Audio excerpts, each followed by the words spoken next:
Hi hello నమస్తే welcome back to iDream media. ఈరోజు మనతో ఉన్నారు స్టాక్ మార్కెట్ అనలిస్ట్ అని గురుప్రసాద్ గారు. లేటెస్ట్ అప్డేట్స్పై సార్తో మాట్లాడతాం. Hi sir.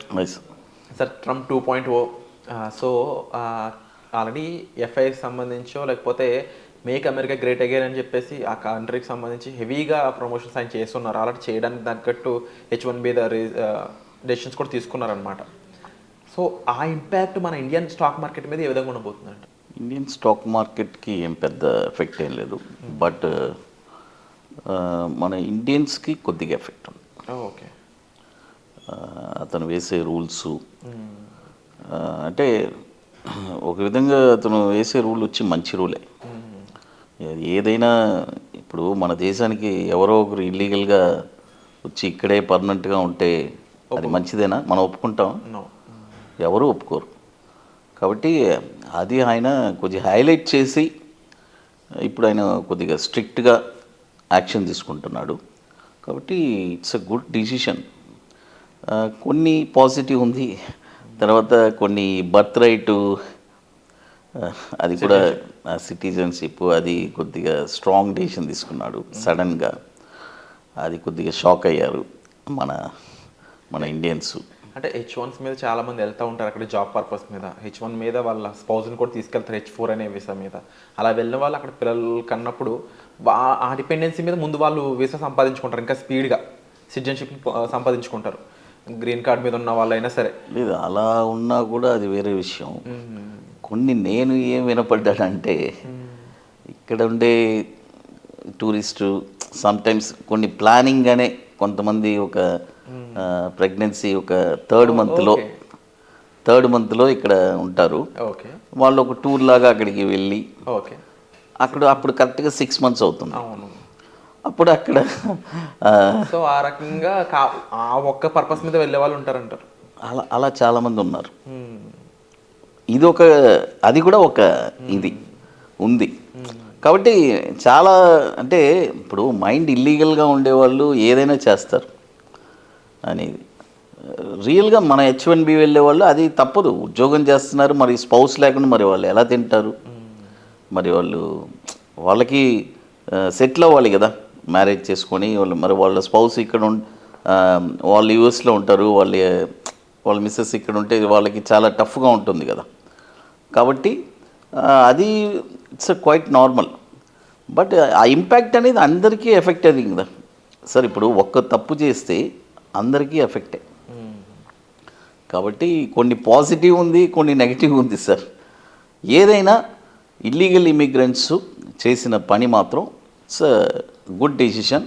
అయితే ఇంకొక విషయం ఏమైనప్పటికీ అంటే నేను రీసెంట్గా అక్టోబర్లో యూఎస్లోనే ఉన్నాను. నేను ఒక 25 days ఉన్నాను నేను.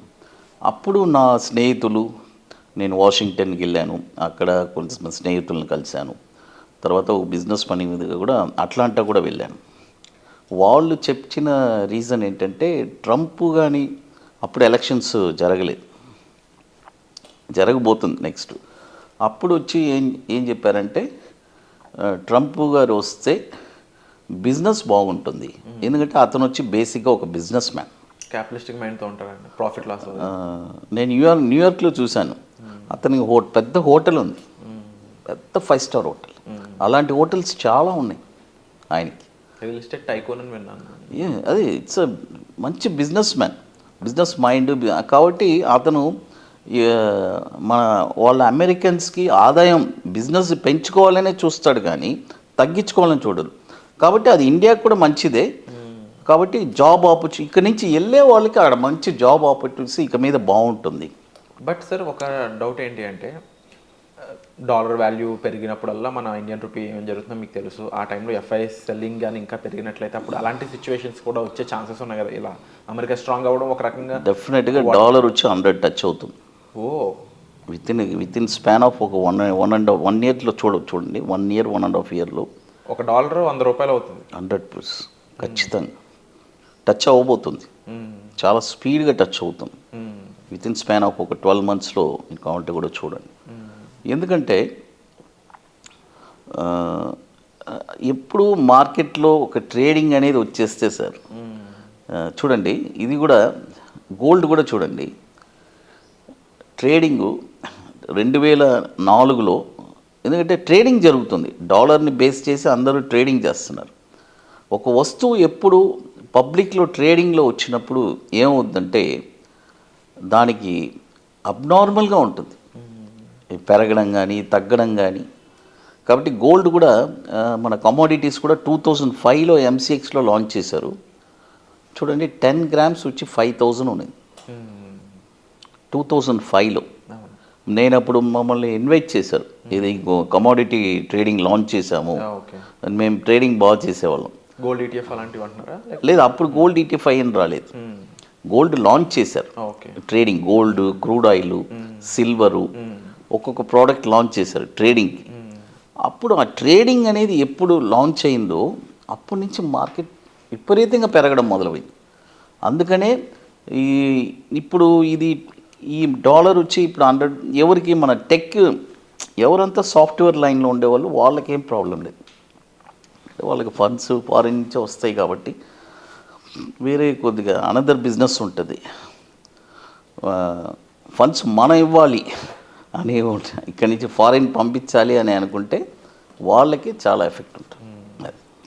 అండ్ సార్ ముఖ్యంగా చూసుకున్నట్లయితే ఇప్పుడు ట్రంప్ తీసుకున్న డెసిషన్స్ కానీ, లేకపోతే ట్రంప్ అనే పర్సన్ ఎప్పుడు చైనాకి ఆపోజిట్ అనుకునే వాళ్ళు, బట్ 20 years సైన్ చేసినప్పుడు అంత హెవీగా ఏమైతే చైనా మీద కానీ ఎవరి మీద రాలేదు. బట్ ట్రేడ్ వార్ అనేది ఏదైతే ఉందో అది మాత్రం కాస్త కన్ఫర్మ్గా దాన్ని జరుపుతారు, చేస్తారు అనేది వస్తుంది. సార్ చూడాలి సార్, ఇప్పుడు ఈయన వచ్చి జస్ట్ ఇంకొక 15 days అయింది కాబట్టి ఒక 6 months ఫస్ట్ ఆయన ఏం చేయబోతున్నారు, ఆయన స్టెప్స్ ఏంటి అనేది ఒక 6 months తర్వాతే ఎవరైనా చెప్పగలరు. ఎందుకంటే ఆయన ప్రతి విషయం కూడా ఎలా చెప్పాలంటే చాలా ఉత్కంఠంగా ఉంటుంది. ఆయన అనౌన్స్మెంట్ ఒక కామెడీగా చెప్పేస్తాడు, సీరియస్ విషయాన్ని కూడా అన్ప్రెడిక్టబుల్గా ఉంటుంటారు, చాలా కామెడీగా చెప్పేస్తారు. కాబట్టి ఒక 6 months మనము చూడాలి ఆయన ఏం పాలసీస్ వేస్తున్నారు, దానివల్ల ఇండియాకి ఏం ఎఫెక్ట్ అవుతుంది, చైనాకి ఏం ఎఫెక్ట్ అవుతుంది. ఎందుకంటే ఒక్కొక్క దేశాన్ని బేస్ చేసి ఇంకొక దేశం డిపెండ్ అయి ఉంటుంది ఈ బిజినెస్ అనేది, ఎక్స్పోర్ట్ ఇంపోర్ట్స్. కాబట్టి ఇవన్నీ ఒక 6 months దాకా వాళ్ళు ఎలా చేయబోతుంది, ఎందుకంటే చెప్పింది చేస్తున్నాడా లేదంటే చెప్పింది చేయకుండా ఇంకేదైనా చేస్తున్నాడా అనేది ఒక 6 months తర్వాతే మనకు తెలుస్తుంది. Wonderful sir. And 27th workshop సక్సెస్ఫుల్గా కండక్ట్ చేశారు. 28th వర్క్షాప్ చెన్నైలో ఉండబోతుందని తెలిసింది. డేట్స్ ఏ విధంగా ఉండదు? డేట్స్ వచ్చి March 15th and 16th sir. Okay, ITC welcome హోటల్లో. అది సార్. Wonderful sir. అండ్ తప్పకుండా ఆ వెబినార్కి అటెండ్ అయ్యి మీరు కూడా చాలా వరకు నాలెడ్జ్ అనేది గెయిన్ చేయొచ్చు. వచ్చే ఎపిసోడ్లో మళ్ళీ కలుద్దాం. Thank you so much sir. Thank you sir.